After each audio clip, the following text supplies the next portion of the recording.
অভাব থেকে যদি মুক্তি চান, অনটন থেকে যদি মুক্তি চান, তাহলে আপনাকে যে কাজটি করতে হবে সেটি হচ্ছে একদম আস্তে ধীরে সুস্থে নামাজ পড়তে হবে।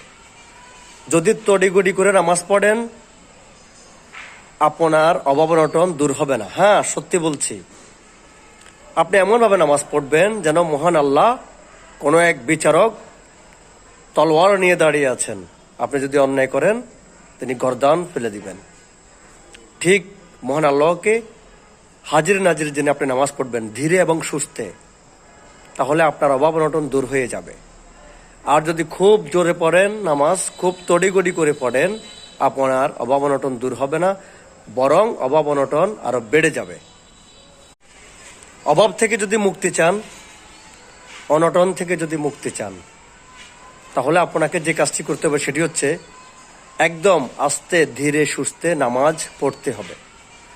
যদি তড়িগড়ি করে নামাজ পড়েন, আপনার অভাব অনটন দূর হবে না। হ্যাঁ, সত্যি বলছি, আপনি এমনভাবে নামাজ পড়বেন যেন মহান আল্লাহ কোনো এক বিচারক তলোয়ার নিয়ে দাঁড়িয়ে আছেন।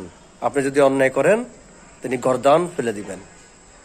ঠিক মহান আল্লাহকে হাজির নাজির জেনে আপনি নামাজ পড়বেন ধীরে এবং সুস্থে, তাহলে আপনার অভাব অনটন দূর হয়ে যাবে। আর যদি খুব জোরে পড়েন নামাজ, খুব তড়িগড়ি করে পড়েন, আপনার অভাব অনটন দূর হবে না, বরং অভাব অনটন আরো বেড়ে যাবে।